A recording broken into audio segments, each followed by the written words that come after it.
내가 살아있는 게 맞나요? 여기 지옥 아닌 거 맞죠? 놀랍게도 자신이 의식을 잃었던 동안 지옥을 경험했다라고 털어놨는데요. 오? 자, 여러분 한 번쯤 이런 생각 해본 적 없으십니까? 사람은 죽으면 어떻게 될까? 어디로 갈까? 자, 오늘은 여름 특집 6탄.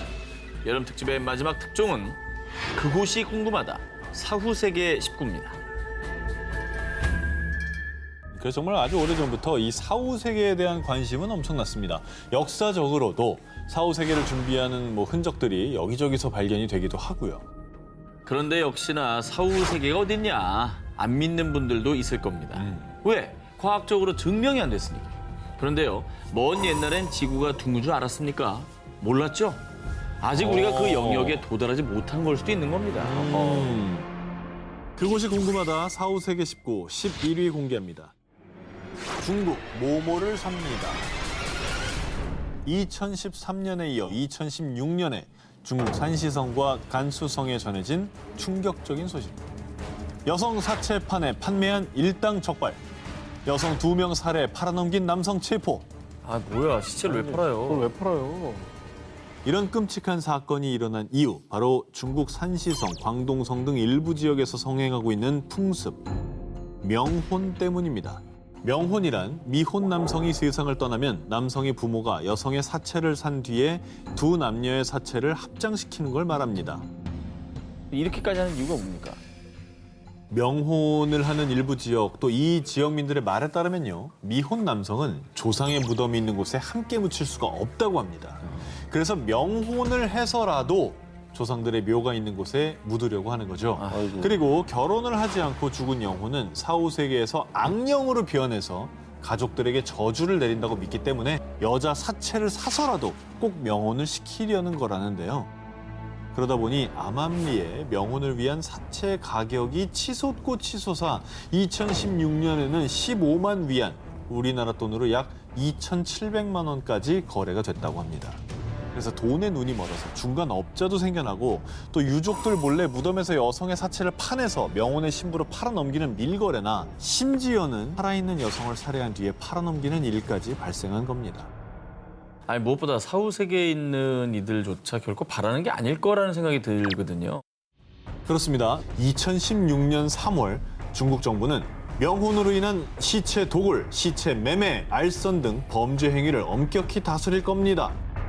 이렇게 강경한 입장을 발표하고 이를 어기면 시체 모독죄로 최고 유기징역 3년형을 선고할 거라고 전했습니다.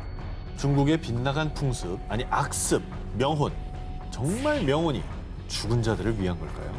남겨진 사람들의 이기심 아닐까요? 그곳이 궁금하다. 사후세계 19 10위를 공개하겠습니다. 일본 사람들이 신성히 여기는 땅, 헤이잔, 고야산과 함께 3대 영지로 꼽히는 곳이 있습니다. 바로 아오모리현에 위치한 산, 오소레산입니다. 이승과 저승의 경계, 저승과 가장 가깝다는 산 오소레산. 아, 근데 저기 굉장히 기묘하게 생겼네요. 그죠? 오소레산에 오르려면 꼭 거쳐야 되는 관문이 있습니다. 불교에서 사람이 죽은 뒤 이승과 저승을 나누는 강, 삼도천 위에 놓인 이 주황색 다리 보이시죠? 이 다리는 이승과 저승을 연결해준다는 다이코바시입니다. 이 다리를 건너야만 저승 세계로 통하게 되는데요. 좀 듣고 나니까 으스스하네요. 그러니까 이게 얘기를 듣고 나니까 야, 저 다리 뭔가 영험해 보이는데. 남달라 보이죠?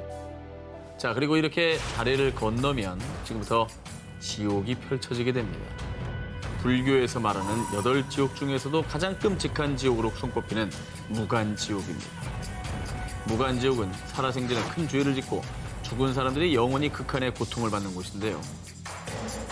황량한 돌무더기, 그리고 뿌옇게 피어오르는 유황연기. 정말 금방이라도 지옥 불구덩이가 나올 것 같지 않습니까? 황량하네. 근데 여기 지형이 진짜 신기하다. 그렇죠? 아, 저기 가기도 좀 무서운 것 같아요. 참고로 이곳에 가면요, 곳곳에 꽂혀 있는 바람개비가 보이는데 이건 이곳을 찾은 이들이 죽은 자들에게 공양의 의미로 바치는 거라고 합니다. 아, 바람개비가. 매년 7월과 10월에는 오소래잔의 보리사에서 죽은 자들을 애도하는 행사, 오소래잔 대제가 열립니다. 아오모리현 근처에 있는 무속인들이 찾아와 제사를 올리고 참배를 한다고 합니다. 그런데 이때 또 특별한 게요. 무속인들이 죽은 자의 영혼을 불러와 이생에 있는 이들에게 말을 전해주는 의식, 이타코 쿠치요세를 치르는데요. 이때 정말 기묘한 일들이 자주 벌어진다고 합니다. 2018년 세상을 떠난 어머니와 대화를 하기 위해 한 자녀가 이곳을 찾았는데요. 정말 우리 엄마 맞아요? 그럼 내가 암 투병할 때 너 때문에 버틸 수 있었어. 한 무속인이 산자와 죽은 자를 연결해 주었는데 정말 엄마가 아니면 알 수 없는 생전의 일들을 얘기한 겁니다. 진짜 영혼이 찾아온 거네. 이거 누가 어떻게 알려주겠어요? 야, 대단하다. 네. 이게 뭔가 기운이 있는 곳이긴 한가 봐요. 기운이라고 하는 게 있는 것 같아요. 죽은 자를 그리워하고 만나고 싶은 이들은 지금도 이곳을 찾고 있습니다. 그곳이 궁금하다. 사후세계 19 9일을 공개합니다.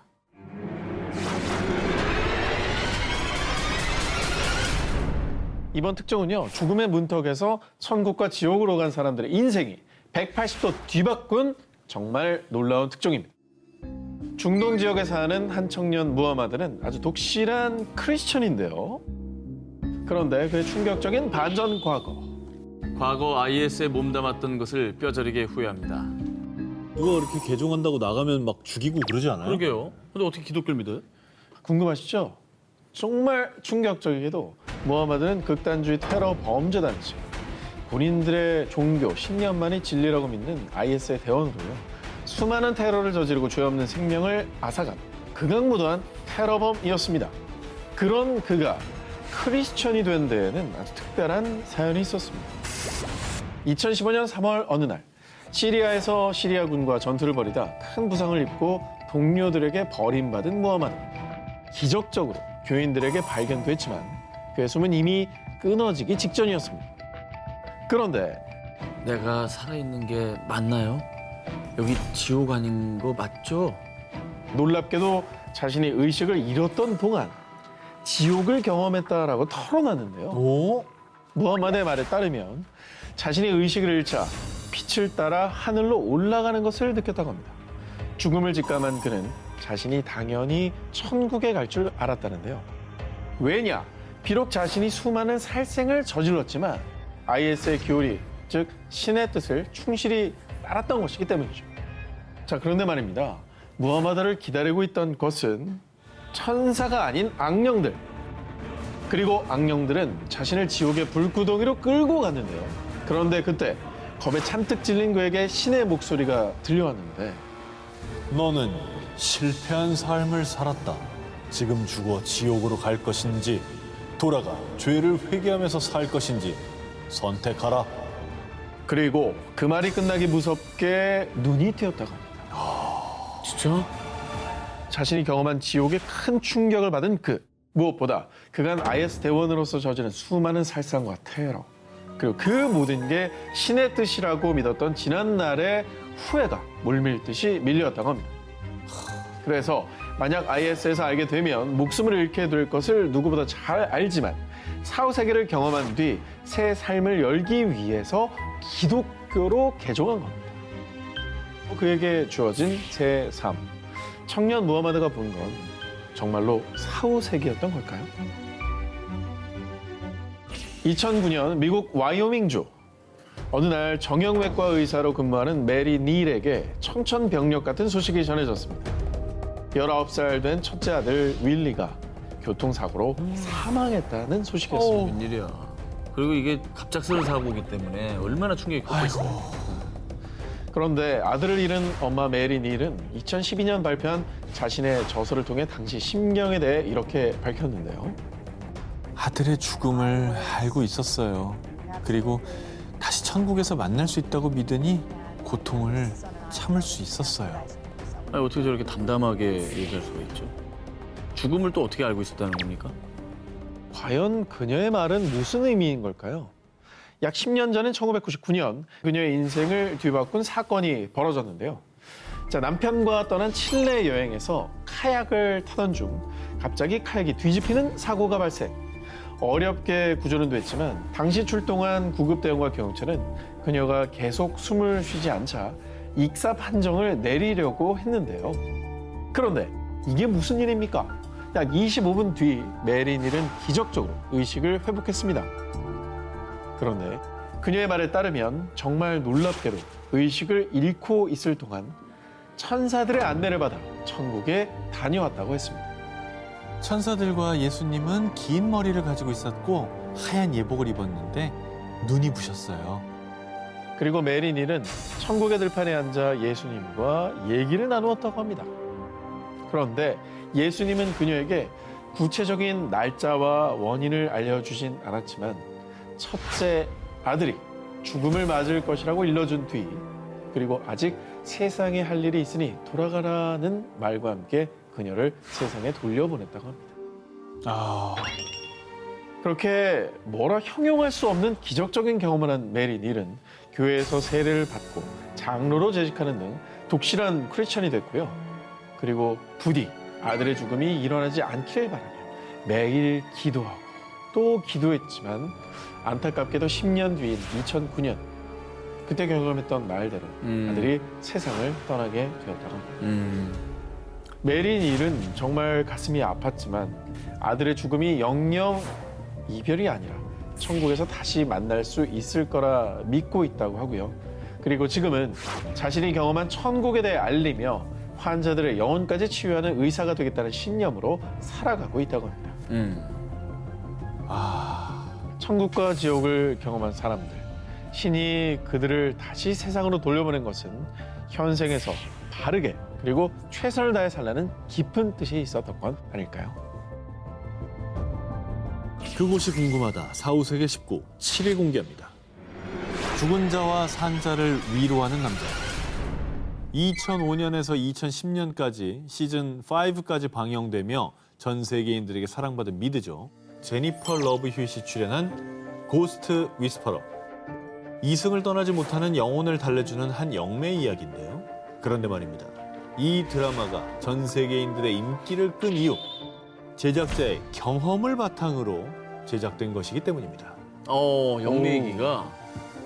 드라마 고스트 위스퍼러의 제작자이자 베스트셀러 작가인 제임스 벤 프레그가 그 주인공인데요. 제임스는 어릴 때부터 신령스러운 기운, 일명 오라를 볼 수 있었다고 하는데요. 그러다 우연히 죽은 사람과 산 사람이 소통하는 모임인 한 교령회에 참석하면서 제임스의 인생이 180도 달라졌습니다. 그곳에서 만나는 한 영매가요. 보아하니 당신도 곧 나와 같은 일을 하게 되겠군요. 이런 예언을 한 겁니다. 뭐야? 그런데 그 영매의 말대로 제임스의 영적 능력은 점점 커졌고 심지어는 영혼을 보고 대화도 나눌 수 있게 된 거였죠. 진짜? 영매 눈에 보였나 보다. 서로 이렇게 신기가 있는 사람 알아본다. 그렇죠. 운명을 타고난 거예요. 이후 제임스는 자신의 운명을 받아들이고 죽은 자와 산 자를 연결해주는 영매가 됐는데요. 정말 놀라운 일화들이 있습니다. 한 번은 친구를 통해 우울증에 빠져 힘들어하는 캔디라는 여성을 만나게 된 제임스. 그런데 당신 곁에 있는 남자 데이비드가 고집을 부려 미안하다는군요. 데이빗이라고요? 제 약혼자였던 사람이에요. 알고 보니 프로 레이서였던 데이비드가 결혼을 앞두고 레이싱 대회에 참가하겠다고 고집했는데요. 설마 사고로 세상을 떠난 안타까운 사연이 있었던 겁니다. 그래서 영매 제임스가 약혼자 데이비드가 미처 전하지 못한 말을 대신 전해준 거였죠. 이렇게 산 사람들의 가슴에 응어리를 풀어주는 역할을 한 겁니다. 결국에는 이제 그 얘기를 듣고 이제는 편안하게 데이비드를 좀 떠나보낼 수 있었을 것 같아요. 수많은 영혼과 산자들의 아픔을 어루만져준 영매 제임스. 그의 말에 따르면요. 막 죽음을 맞이한 영혼들은 살아있을 때와 다르지 않게 자신들의 삶을 이어나간다고 합니다. 다만 그들이 걱정하는 건 살아생전 자신이 사랑했던 사람들이라고 합니다. 그것이 궁금하다. 사후세계 19 6위를 공개합니다. 환생의 징표로 남긴 것. 2018년 12월 중국 텐진. 유난히 춥던 겨울날 왕씨 부부는 슬픔에 겨워 눈물을 주체하지 못했습니다. 부디 다음 생에선 아프지 말고 건강하게 지내려. 그렇게 11살 레노는 가족의 품에 안겨 눈을 감았습니다. 자식을 또 먼저 떠나보내는 모양이군요. 네, 뭐 아까 기사에 이어서 또 슬픈 얘기네요. 사실 레노는 왕 씨 부부가 가족처럼 여기던 반려견이었습니다. 아하. 아이고. 그렇게 사랑하는 반려견 레노를 떠나보낸 뒤 슬픔에 잠긴 왕 씨의 아내는 통 입맛도 없고 몸이 좋지 않아 병원을 찾았는데요. 그런데 임신 축하드려요. 왕 씨 부부가 반려견 레노를 떠나보내고 얼마 뒤 새 가족이 찾아왔는데요. 그리고 이듬해 왕 씨 부부는 사랑스러운 아들 투안투안을 출산했죠. 그런데 언제부턴가 아들 투안투안의 왼쪽 손목에 희뿌연 반점이 보였습니다. 뭐야? 그런데 말입니다. 이 점은 설마? 왕 씨 부부는 깜짝 놀라더니 급기야 자리에 주저앉으며 오열까지 했습니다. 아, 왜? 아니 그 레노도 있었나? 설마? 그렇습니다. 하늘나라로 떠나기 전 반려견 레노는 갑자기 털이 빠질 정도로 유독 왼쪽 다리를 계속 핥았고요. 어머머머머. 그래서 왼쪽 다리에 흉터가 생겼었는데요. 뭐야? 그런데 반려견 레노의 왼쪽 다리에 있던 흉터와 너무나 흡사하게 생긴 반점이 아들 투안투안의 왼쪽 손목에서 발견된 거죠. 너무 비슷한 위치인데? 야, 이건 소름이다. 그런 걸 수도 있겠다. 자기 알아보라고 일부러 긁어서 상처를 낸 걸 수도 있겠다. 이거 아니면 못 알아보잖아요. 그렇죠. 아들 투안투안의 손목에서 발견된 반점. 반려견 레노가 자신을 꼭 알아봐달라는 징표로 남긴 건 아니었을까요? 그곳이 궁금하다. 4, 5세계 19, 5위를 공개합니다. 5위는 오! 그렇지. 2006년 스코틀랜드 바라섬. 이 섬을 찾은 6살 소년 캐머런 맥컬리는 드디어 내가 돌아왔다! 라며 기뻐했는데요. 자, 이 소년 캐머런과 하얀 집에 얽힌 비밀. 2000년 스코틀랜드 글래스고에 태어난 캐머런. 그런데 캐머런은 말을 하기 시작한 2살 때부터 알 수 없는 말을 하기 시작했는데요. 내가 전에 살았던 곳은 바라섬의 하얀 집이야. 거기서 엄마, 아빠, 형, 누나, 강아지랑 살았어. 캐머런은 엄마가 한 번도 말하거나 알려준 적도 없는 바라섬에 대한 이야기를 했습니다. 참고로 바라섬은 캐머런이 사는 곳에서 무려 257km 이상 멀리 떨어진 곳이었고요. 유명 관광지도 아닌 전초 기지였습니다. 와우. 그리고 캐머런은 흑백 점박이 무늬의 강아지를 키웠고 아빠의 이름은 쉐인 로버트슨. 그리고 교통사고로 사망했다고 말했는데요. 이렇게 아주 구체적인 이야기를 하는 아들을 보고요. 엄마는 처음엔 그냥 하는 말이라고 생각했다고 합니다. 그랬겠지. 그런데 바라섬에 있다는 하얀 집의 화장실 수, 또 침실 창문에서 해변의 비행기가 착륙하는 게 보인다라는 등 정말 살지 않고는 절대 알 수 없는 집 구조를 정확하게 설명했고요. 그 뒤로 계속 전생에 살았던 바라섬에 데려다 달라고 울고 불며 고집을 피웠다고 합니다. 뭐야. 근데 이게 몇 날 며칠 계속되니까 엄마는 심리학자, 또 아동교육학자 등 여러 전문가들에게 상담을 받았습니다. 그런데 놀랍게도 캐머런은 TV 같은 걸 보고 말하는 게 아니라 정말 본인이 아는 사실을 말하는 것 같습니다. 그래서 결국 엄마는 아들 캐머런과 아동의 환생을 연구하는 심리학자 짐 터커 박사와 함께 바라섬으로 향했는데요. 그런데 바라섬의 한 역사가의 말에 따르면 캐머런이 말한 로버트슨 일가가 하얀 집에 살았다는 기록이 있었던 거죠. 어머. 이거 뭐 정말 소름 아니겠습니까? 그리고 이 사실을 확인한 엄마 짐 박사는 캐머런을 데리고 하얀 집을 방문했는데요. 자, 지금부터가 정말로 충격입니다. 난 벌써 충격인데. 정말 캐머런의 말대로 화장실이 3개가 있었으며 침실에서 비행기가 착륙하는 모습이 보였고요. 정원엔 캐머런이 종종 얘기했던 비밀 통로까지 존재했다고 합니다. 저거는 빼박이다. 비밀 통로는 알기 힘들죠. 직접 살아보지 않았습니다. 그렇죠. 가족들을 그리워하는 전생의 기억이 다시 그를 환생하게 만든 건 아닐까요? 그곳이 궁금하다. 4, 5세계 19 4위 공개합니다. 죽은 모모가 살아 돌아왔다. 1962년 레바논의 한 마을. 평소 심장이 좋지 않던 20대 여성 하나는 첫째 딸 레일라와 둘째 딸 갈랄에 이어 셋째 아들을 출산한 뒤 건강이 급격히 악화됐는데요. 하나는 자신의 삶이 얼마 남지 않았다는 슬픈 예감이 들었습니다. 그러던 어느 날 여보, 난 곧 당신 곁을 떠나겠지만 환생해서 다시 돌아올 거예요. 남편 파루크에게 이런 의미심장한 말을 남겼고요. 그 뒤로 몇 년간 더 투병하다 결국 눈을 감고 말았습니다. 아 근데 자기가 죽을 걸 어떻게 알고 그렇게 얘기를 했을까요? 예, 저런 건 진짜 말하는 사람도 듣는 사람도 가슴 아프죠. 그렇죠.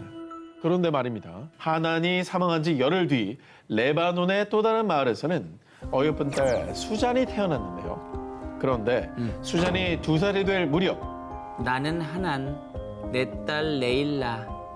이렇게 알 수 없는 말을 반복하더니 파루크, 갈라레 등 수잔의 부모는 생전 처음 들어보는 이름들을 얘기했는데요. 오, 이거 아까 그 죽은 하난의 딸들 이름이잖아요. 갈라레, 레일라. 맞아. 맞습니다. 수잔의 부모는 대체 무슨 일인가 하다가 혹시나 마음에 수잔이 언급한 이름들을 수소문해서 결국 하난의 가족들을 찾았습니다. 그런데 하난의 가족들을 본 수잔은 놀랍게도 한 명씩 손으로 짚으며 그들의 이름을 정확히 다 맞췄고요. 그 뒤엔 수잔이 종이에 7자리의 숫자를 적었는데 이 숫자는요. 하난의 집 전화번호와 일치했다고 합니다. 야, 이거 진짜 소름이다. 너무 이상하다. 너무 이상하다. 그리고 놀라운 건 이게 끝이 아닙니다. 수잔은 첫째 딸 레일라와 둘째 딸 갈라레를 보며 옛날, 수술 전, 보석이라는 말을 했는데 알고 보니 생전에 하난이 자신의 보석을 딸들에게 나누어 주라고 오빠에게 유언을 남겼던 겁니다. 아 너무 안 믿긴다 이거. 그런데요.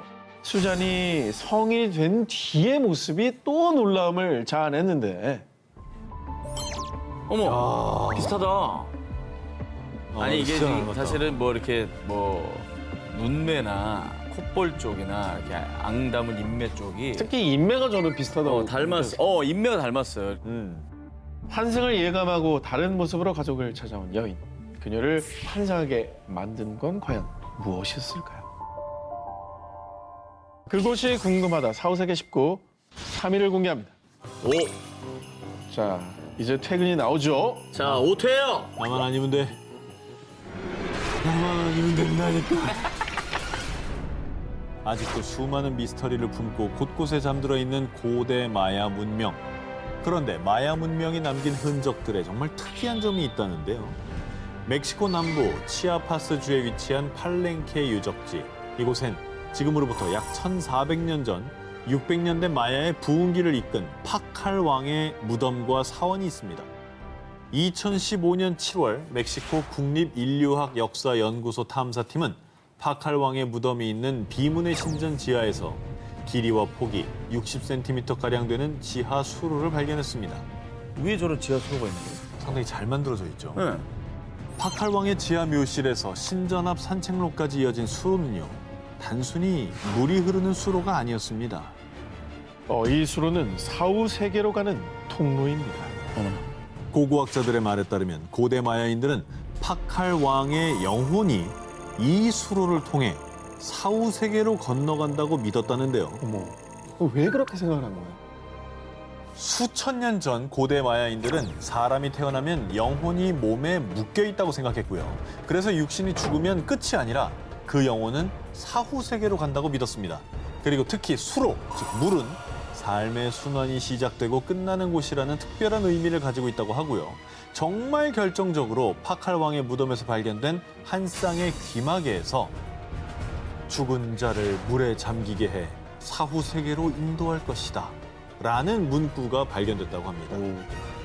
마야인들은 이제 물을 통해서 사후세계로 간다 이렇게 믿은 거군요. 맞습니다. 그리고요, 팔렌케 유적지에서 발견된 수로뿐 아니라 마야 문명의 발원지인 멕시코 유카탄 반도에도 사후세계로 통하는 곳이 발견됐습니다. 이곳엔 마야인들이 신성하게 여긴 수천 개의 천연 지하 샘물 세노테가 있는데요. 많은 세노테들이 수로를 따라 내려가면 지하 수중 동굴을 통해 하나로 이어져 있는 구조인데 마야인들은 이 세노테가 팔랑케 유적지에서 발견된 지하 수로처럼 사후세계로 가는 통로라고 여겼다고 합니다. 이집트도 그렇고 고대 사람들은 죽음이 결코 끝이 아니라고 믿은 것 같아요. 멕시코 지하에 있는 수로들 그 너머엔 고대 마야인들의 영혼들이 우리가 모르는 비밀을 품고 살아가는 건 아닐까요? 여름 특집 6탄 그곳이 궁금하다 4호세계 19 1위 후보 헤드라인 공개해 주시죠.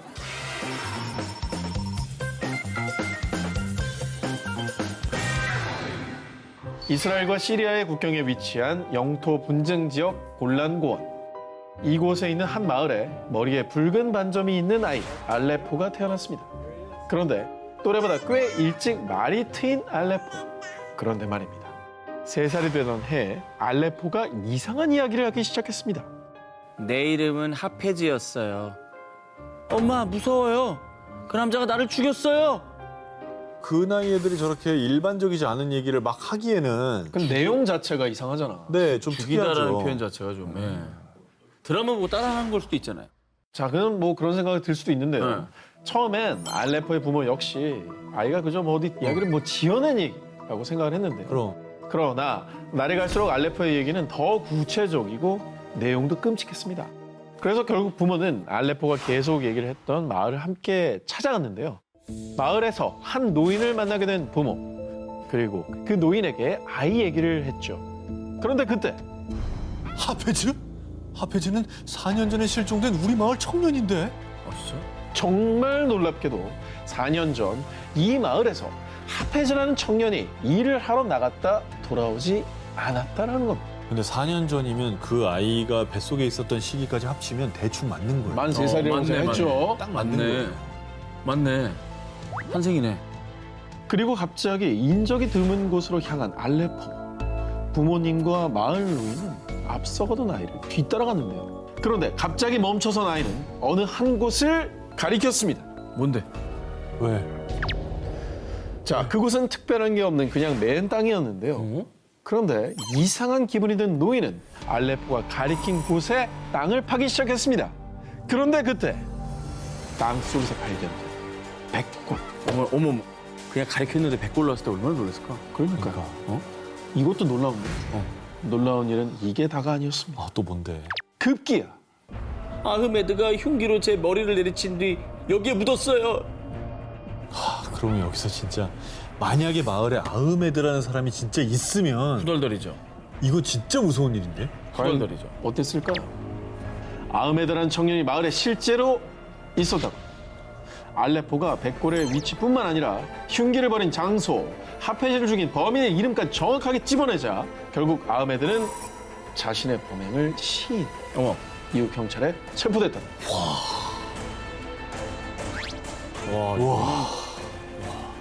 경찰도 밝혀내기 힘든 그거를 본인의 기억으로. 그리고 또 하나, 처음에 제가 말씀을 드렸었죠. 뭐죠? 알레포가 태어날 때부터 있었던 붉은 반점.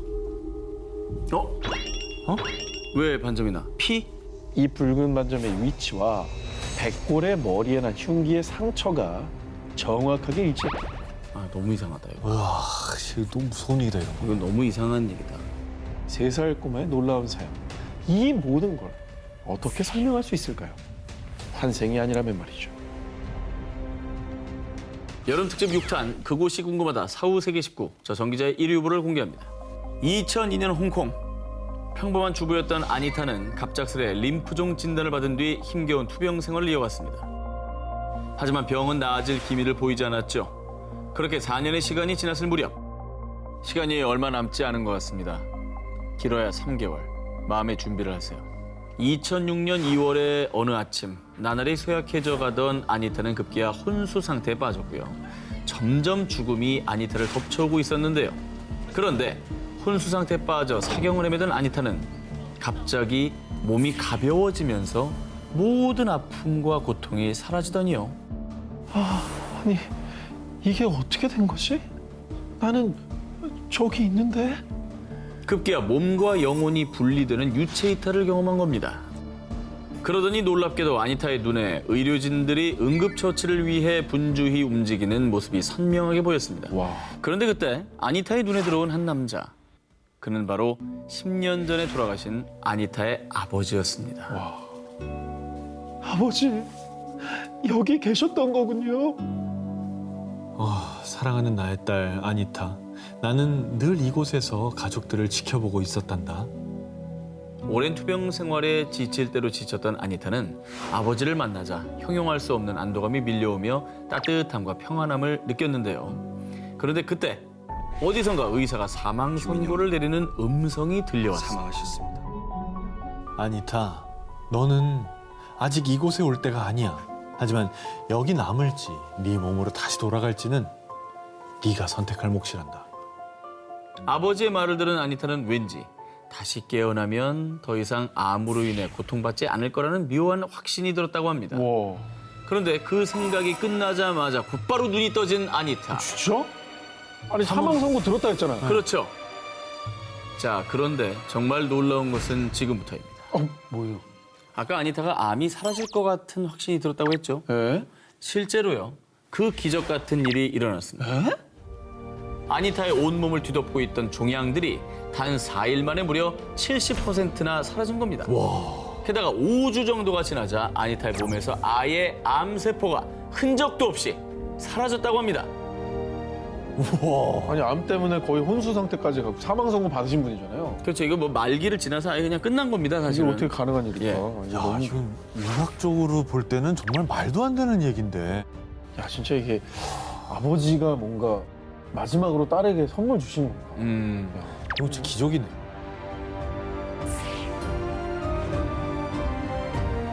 자, 그럼 오늘의 데스크 김원 크리에이터님을 영상으로 만나보겠습니다. 안녕하세요. 안녕하세요. 안녕하세요. 자 오늘 저희 기사에 대한 총평 부탁드리겠습니다. 과학적으로 증명할 수 없지만 아주 옛날부터 지금까지 그 미지의 세계에 대해 실제로 사후세계가 존재할 것이다라고 생각해왔습니다. 그런데 아마도 우리에겐 존재 여부보다는요, 다음 생에도 이어진다는 것을 바탕으로 주어진 인생에 대해 좀 더 깊이 생각하고 고민할 시간을 주는 그런 곳이 아닐까라는 생각입니다. 그럼 김원 크리에이터님 오늘 1위 발표해 주시죠. 1위는요, 인생을 바꿔놓은 30시간의 여행입니다. 희망적인 메시지죠. 네. 누군가는 사후세계가 참 오싹하다라고만 생각을 할 텐데요. 삶과 죽음의 경계에서 자신을 만나러 온 아버지는 딸에게 용기와 의지를 주기 위해 오신 게 아닐까요? 그리고 그 누구도 설명할 수 없는 기적이 매우 감동적이었기에 1위로 선정하였습니다. 아 네, 오늘의 프리한 데스크 김원 크리에이터님 고맙습니다. 고맙습니다. 자, 어느 늦은 밤 혼자 있는데 머리가 쭈뼛 서는 느낌. 분명히 제자리에 뒀는데 얼마 뒤 전혀 다른 곳에서 발견된 물건. 이런 경험 한 번쯤 있으시죠? 오늘은 이보다 더 오싹하고 소름이 돋는, 도무지 뭐라 형언할 수 없는 기괴한 이야기들을 준비했습니다. 이번 특종 여름 특집 4탄 가장 기묘한 이야기 19입니다. 가장 기묘한 이야기 19 10일 공개합니다. 아버지에게 걸려온 의문의 전화. 이번에 들려드릴 이야기는 일본의 한 커뮤니티에 올라와 누리꾼들의 간담을 서늘케 한다는 괴담입니다. 어느 늦은 저녁, 남성 야마다는 고향에 계신 아버지의 전화를 받았습니다. 네 아버지 무슨 일 있으세요? 내가 지금 몸이 안 좋아서 병원에 입원했는데 지금 와줄 수 있니? 아버지의 말에 깜짝 놀란 야마다는 급하게 고향으로 향했습니다. 뭐 당연히 내려가야죠. 걱정이 되니까요. 네. 야마다가 고향에 도착했을 땐 거의 자정에 가까운 시간이었는데요. 병원에 도착하기 전 잠깐 편의점에 들른 야마다. 그리고 그곳에서 우연히 편의점을 운영하고 있는 고등학교 동창 카와다를 만났습니다. 이야, 반갑다. 우리 5년 만에 보는 거지? 고향으로 돌아온 거야? 아니 아버지가 M병원에 입원하셔서 급히 내려왔어. 뭐? N병원? 아니 그 병원 망해서 문 닫은 지가 언젠데. 지금은 완전 폐허야. 사태 파악을 위해 곧바로 아버지에게 전화를 건 야마다는 더욱 놀랄 수밖에 없었는데요. 야마다니? 내가 지금 친구들 만나서 가라오케 와 있어. 내일 통화하자. 아니 아까 아버지가 아프셔서 병원에 오라고 하신 거 아니에요? 그러니까. 그럼 전화한 사람 누구? 그러니까 야마다의 아버지는 야마다가 왜 전화했나 할 거예요. 전화한 적이 없는 거지 이 지금. 시간에. 그러니까. 근데 그럼 전화한 사람 누구야?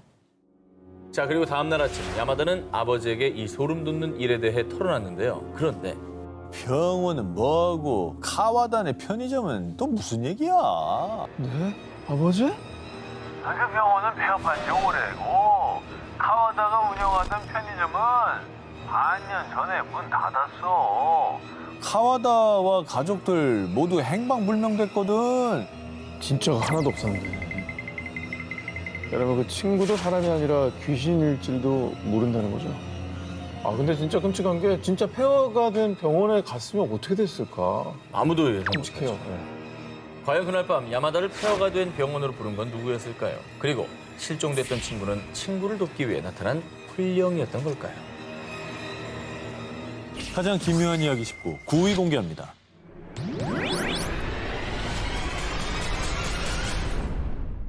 이번에 제가 들려드릴 이야기는 중국 스촨성에서 전해지는 괴담입니다. 핏빛 어린 집착 때문에 일어난 잔혹한 이야기, 지금 시작합니다.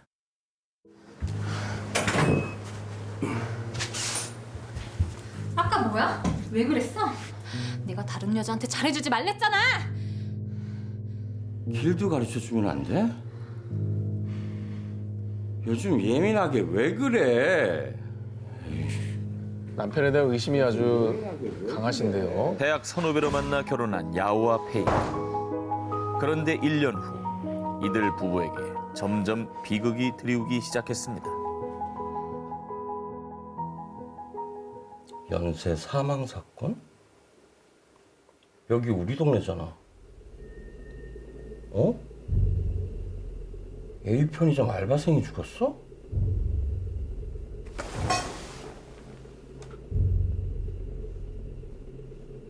B카페 사장도 죽었어? 뭐야? 내가 다 아는 사람들이잖아. 이게 뭐지? 놀랍게도 사망 사고가 일어난 곳들은 일직선으로 이어져 있었고요. 그리고 그 길 끝에 남은 한 집, 우리 집이잖아. 바로 야오의 신혼집이었습니다. 이거 약간 데스티네이션 분위기인데?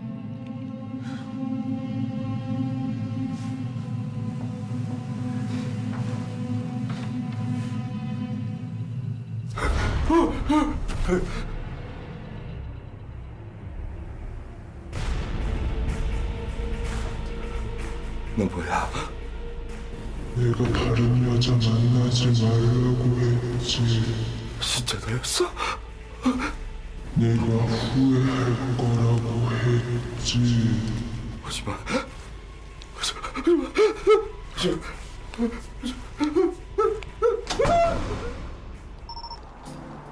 딸기 라떼, 딸기 시럽 6번 추가, 초코칩은 반만 갈고, 휘핑에 초코 시럽 2바퀴. 맞지?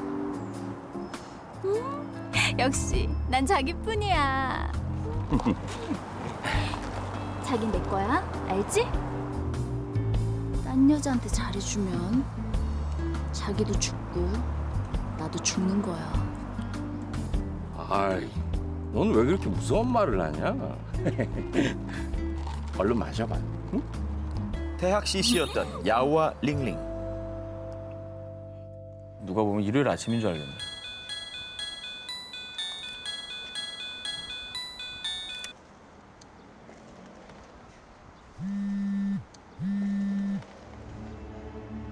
영원할 줄 알았던 두 사람의 사랑은 링링의 집착으로 금이 가기 시작했습니다.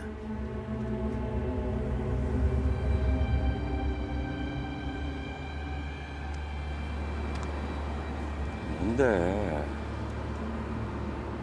왜 이런 데서 보자 그랬어? 너 페이크 기집애랑 뭘 한다고? 결혼? 우리 끝났다고 했잖아. 너 이러는 거 집착이야. 자기야, 나 너 없으면 못 사는 거 알잖아. 이거 놔. 너 때문에 숨 막혀 죽을 것 같다고. 후회할 거야. 넌 영원히 내 거라고.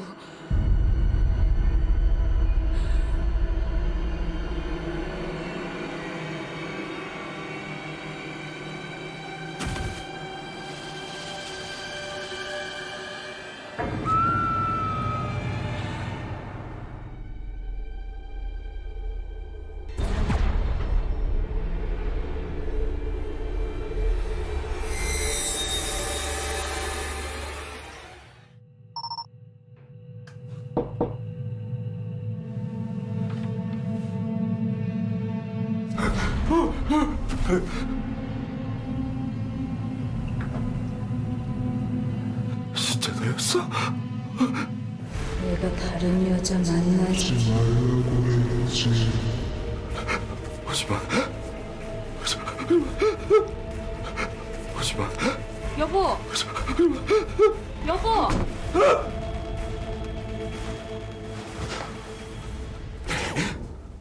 우리 당장 여기서 나가야 돼. 당장. 아, 갑자기 무슨 말 같지도 않은 소리야. 일단 나 씻고 나서 다시 얘기해.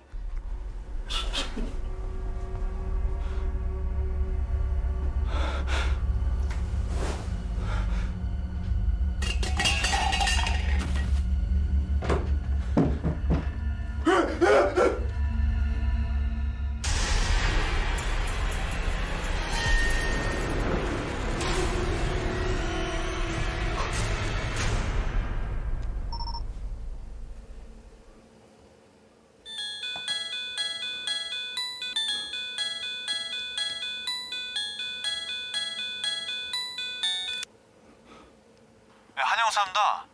저 오늘 국가수에서 아내분 부검 결과가 나왔는데 분명 화장실에서 쓰러진 채 발견됐다고 했죠? 그런데요. 이상하네. 그 아내분 사망 원인이 추락사라고 나왔어요. 정말 화장실에서 발견된 거 맞아요?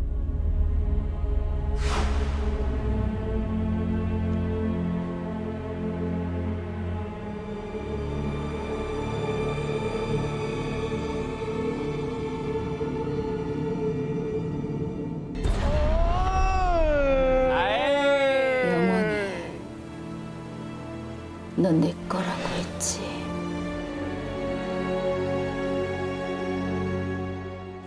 진짜 소름 돋네요. 제일 소름인 건 이제 발연기였죠. 아유, 저 정도로 훌륭하잖아요. 오케이 사인을 했던 그 감독의 고충. 비웃었죠. 네. 전기사 연기 두고 보겠습니다. 메소드 기대하십시오. 네. 가장 기묘한 이야기 19 7을 공개합니다.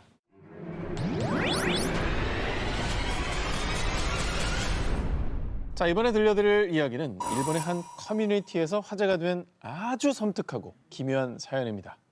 일본의 어느 무더운 여름, 취준생이었던 타쿠야는 무료한 하루하루를 보내고 있었는데요. 그러던 어느 날. 알바라도 좀 해볼까?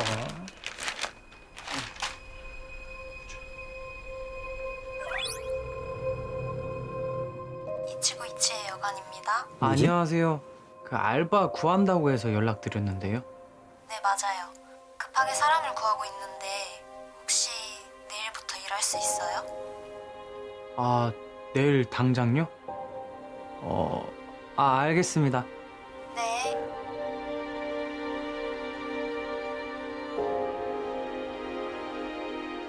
그때 그는 알지 못했습니다. 자신에게 닥칠 기묘한 일들을.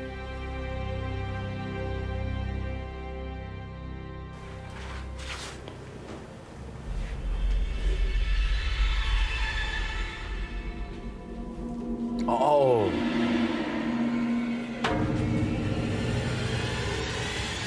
아니 형 뭐해? 왜? 아니 형 얼굴 실화야? 아우 왜 이렇게 늙어 보여 오늘? 어? 아니 박사 사왔네 이거 왜 이래? 형. 누가 누구 보고 늘 너도 안 보냐? 그 얘기 합니다. 어딜 봐서 네가 내 동생이야. 네 얼굴이나 걱정해.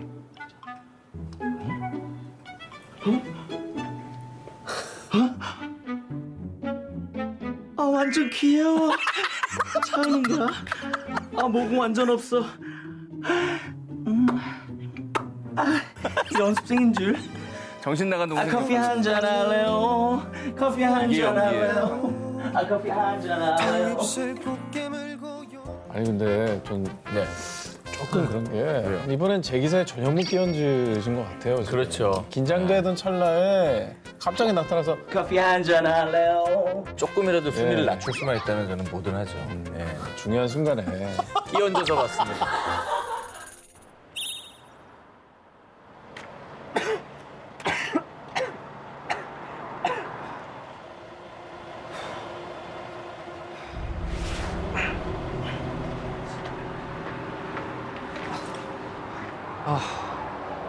기침이 멈추질 않네. 병원부터 가야 하나?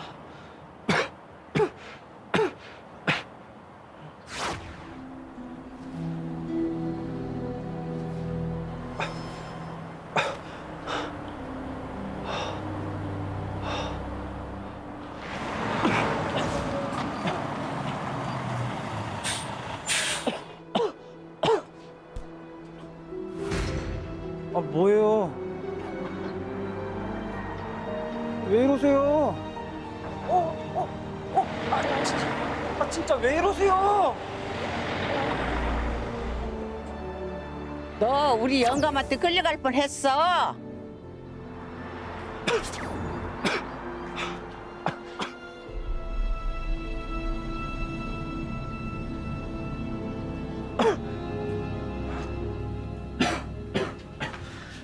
갑자기 비가 오네.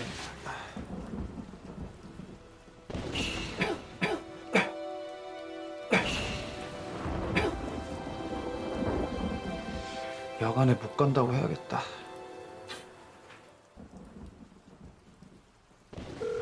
おかけになった電話番号は現在使われておりません。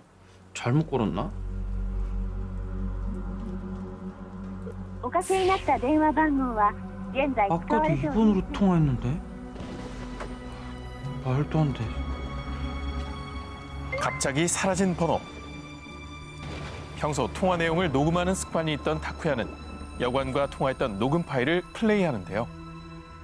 네, 이치고 이치의 유관입니다. 분명 젊은 여자였는데? 뭔 소리야 갑자기? 알바 구한다고 해서 연락드렸는데요. 맞아요. 급하게 사람을 구하고 있는데. 뭐지?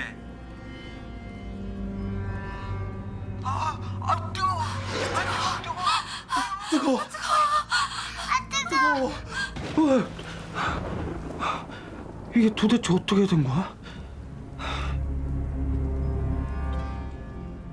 맞아요. 우리 유관이 오면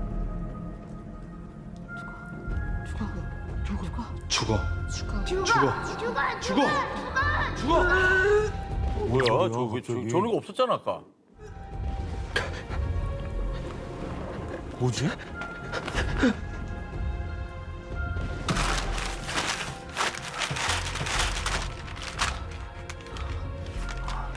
이 집은 원래 이랬나? 왜 여기만 걸렸지? 이게 뭐야?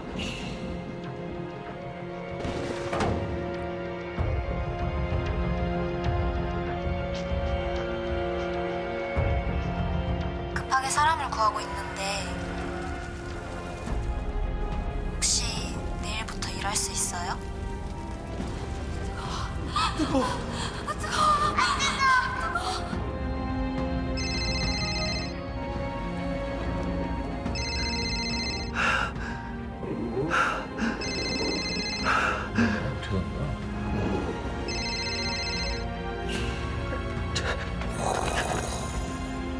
그러면 계속 그렇게 여관으로 부르고 있는 거구나.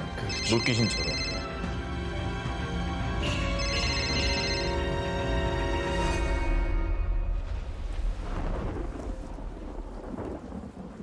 빨리 사람을 구해야 할 텐데.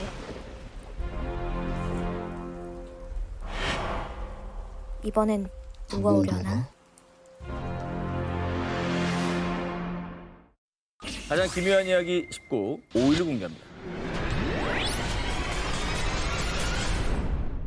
일본에서는 전에 살던 사람이 자살하거나 혹은 사고로 세상을 떠나면서 비교적 저렴한 임대료로 나온 방이나 집을 사고 부동산이라고 합니다. 이번에 들려드릴 기묘한 이야기는 실화고요. 이 사고 부동산에서만 사는 한 남성의 이야기입니다. 그런데 찾아다니는 건가 일부러? 왜? 이 남성의 정체, 바로 일본의 개그맨 마츠바라 타니시입니다. 타니시 씨, 우리 프로그램에 출연만 하면 이제 무명은 끝이에요. 바로 사고 부동산에 직접 거주하는 한 관찰 프로그램의 출연 제안이었습니다. 아, 방송 기회였구나. 이후 지푸라기라도 잡는 심정으로 방송 출연을 결심한 타니시. 그리고 타니시가 기묘한 경험을 하게 된 건요. 과거 일본 열도를 떠들썩하게 만든 연쇄살인 사건의 현장이었던 한 맨션으로 이사한 지 단 일주일 만이었습니다. 나 오늘 집 앞에서 교통사고가 났잖아. 네? 나랑 하나에도 오늘 뺑소니를 당했어요. 일단 처음부터 우연치고 너무 소름 돋는 현상이네요. 여기 집에 진짜로 안 좋은 기운이 있었나 봐요. 기운이 있을 것 같아. 이뿐만 아니라요. 타니 씨는 심령 현상을 포착하기 위해 집안 곳곳에 카메라를 설치해뒀는데요. 그런데 영상 속에서 의문의 발광체가 포착되기도 했습니다. 아, 하얀 거? 뭐야? 어우, 저런데 어떻게 살아? 어떻게 저런 진짜 어떻게 돈을 살아요? 아무리 줘도 저거는. 아니, 궁금한 게 지금 이분 그 타니시 씨? 네. 괜찮게 계시는 거죠? 설마. 다행히도 그렇습니다. 다행이다. 그런데 여기서 더 놀라운 건요. 프로그램이 모두 끝난 뒤에도 타니 씨는 정말 귀신이 실존하는지 직접 확인하기 위해서요. 아들이 어머니를 잔혹하게 살해한 집, 이별 후 자살한 여성의 집 등 오직 사고 부동산만을 찾아다녔고요. 지금도 여전히 그는 사고 부동산에 살고 있다고 전해졌습니다. 그리고 사고 부동산에 사는 남자 타니 씨는 이런 말을 남겼습니다. 색다른 경험을 원하는 분들에게 사고 부동산을 추천합니다. 하지만 타살당한 집은 고민해 볼 필요가 있습니다. 범인이 현장에 다시 돌아올 수도 있거든요. 가장 기묘한 이야기 19, 4위 공개합니다.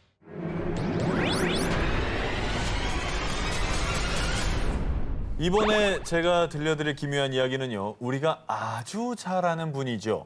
배우 변우미 씨가 직접 겪은 소름 돋는 실화를 소개해드립니다. 1997년 가을 영화 촬영차 홍콩에 체류하게 된 배우 변우민. 그는 약 2달간 홍콩의 한 아파트에 묵게 되는데요. 그에게 아주 기묘한 일이 벌어집니다.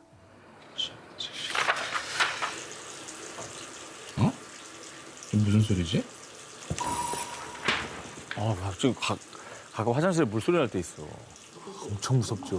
혼자 막 뽀록뽀록거리고. 사실 그 배관에 물 지나가는 소리도 무섭잖아요. 그럼요. 내가 안 켰는데.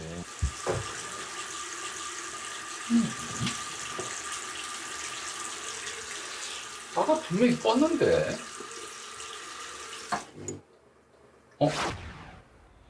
뭐야 도통은.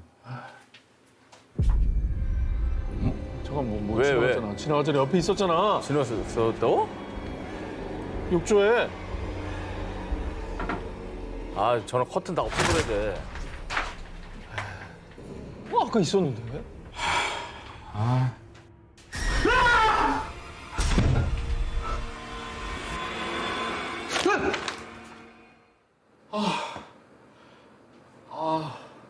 피곤해서 그런가? 왜 이렇게 꿈이 뒤숭숭하냐? 꿈이었어요? 물이나 좀 더 지금. 낮잠 자면 저런 꿈 많이 꿔요. 물소리. 뭐야 진짜. 방금 그런 꿈 꿨는데. 그러니까 불안하지.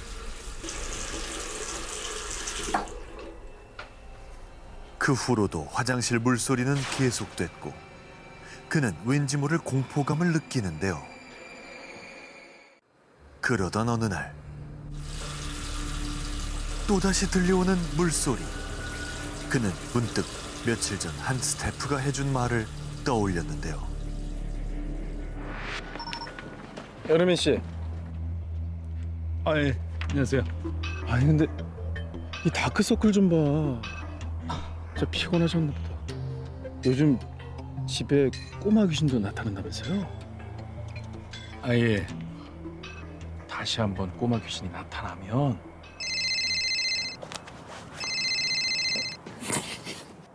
소영아.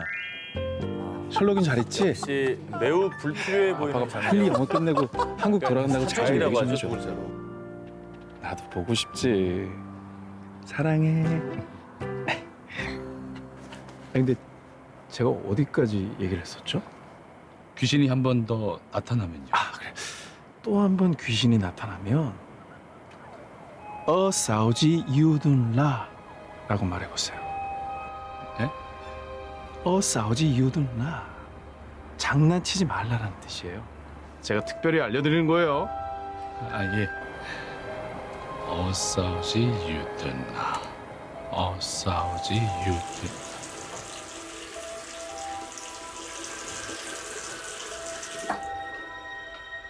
싸우지 유든나.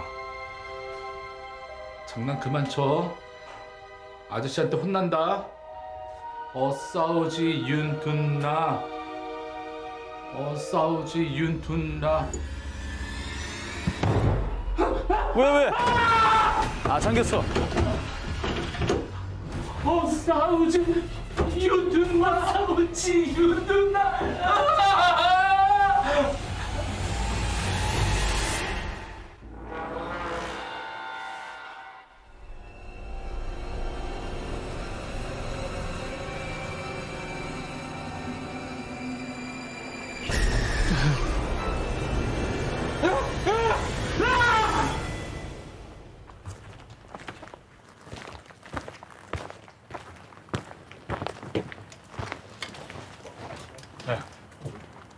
네. 고맙습니다. 우미 씨 얼굴이 왜 이래요? 다크서클이 많이 내려왔네. 그게 말이죠. 아파트에 사는 꼬마 귀신에 대해 전해 듣게 된 통역사. 그런데 우미 씨 싸우지 유둔라가 장난치지 말란 말이 아니라요. 아주 못된 스태프분이 장난친 것 같은데 싸우지 유둔라는 네 손가락을 잘라버릴 거야! 라는 뜻이에요. 홍콩 아파트에 사는 꼬마 귀신이 변호민 앞에 모습을 드러낸 이유. 정말 그가 모르고 건넨 그 말 때문이었을까요? 아이 못된 스태프 같으니 그런 말을 가르쳐주고 그래요. 아니 저는 대본에 되게 충실했을 뿐이고요. 신 스틸러네요. 예. 가장 기묘한 이야기 19 1위 후보 헤드라인을 공개합니다.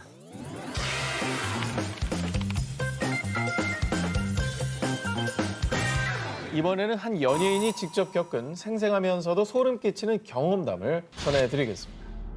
2002년 개그맨 김현기 씨는 촬영차 일본 도쿄 인근의 한 시골 마을을 찾았는데요. 그가 이곳을 찾은 이유는 바로 매년 사람이 빠져 죽는다는 일명 자살 우물의 실체를 파헤치기 위해서였습니다. 이름부터 자살 우물이 뭐요? 그런데 말입니다. 자살 우물로 가는 길에 만난 주민들은 촬영팀을 보자 사색이 되었는데요. 거긴 절대 가면 안 돼. 예전에도 방송국에서 촬영하다가 한 명은 죽고 한 명은 행방불명됐다고. 하지만 김현기 씨와 제작진은 일본까지 왔는데 포기할 수 없었고요. 깊은 산속을 걷고 또 걸어 문제의 자살 우물에 도착했습니다. 자살 우물은 겉으로 봤을 땐 보통 우물과 다를 바 없어 보였는데요. 그런데 우물 안을 불빛으로 비추어 보니 우물 안쪽에 벽에가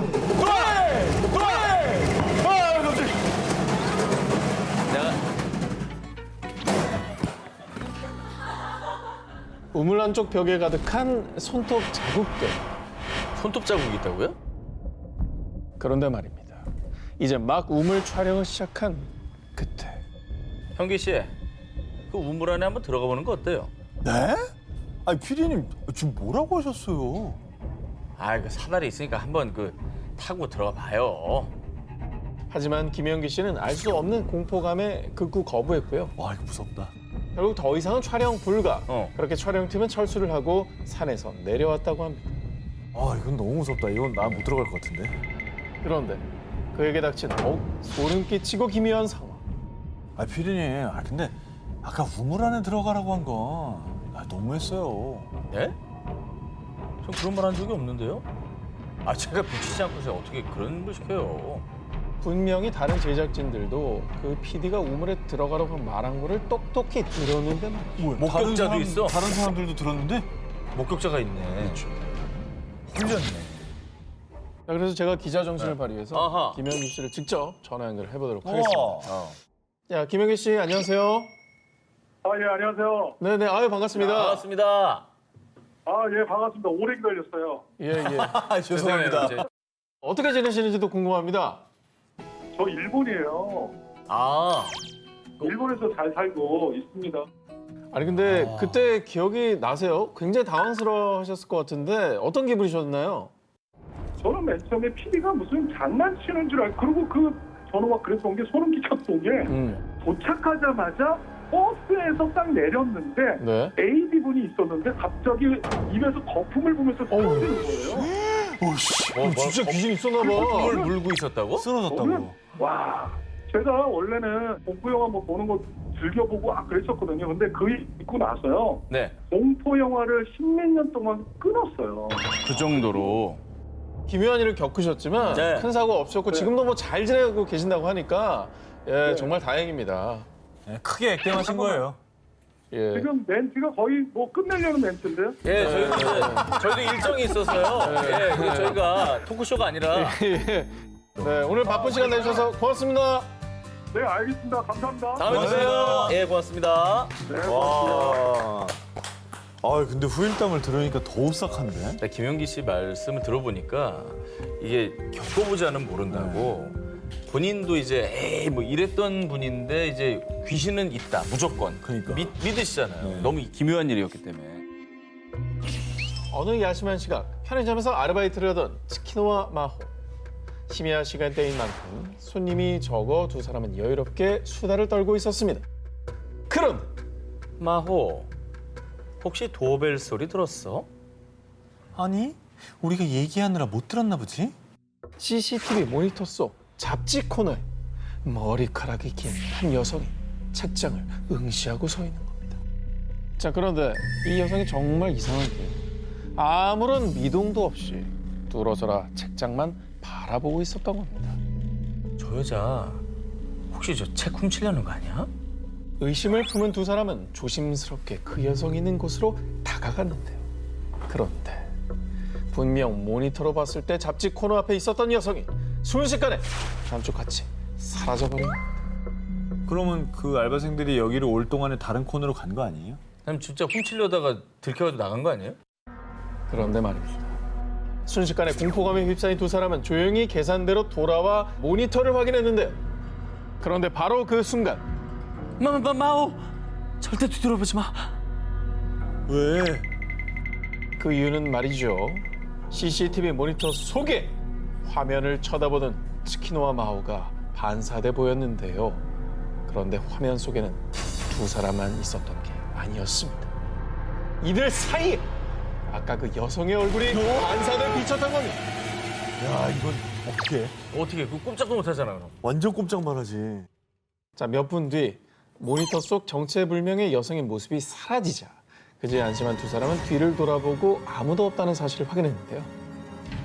그리고 다시 CCTV 모니터로 시선을 돌렸는데 보지 마라.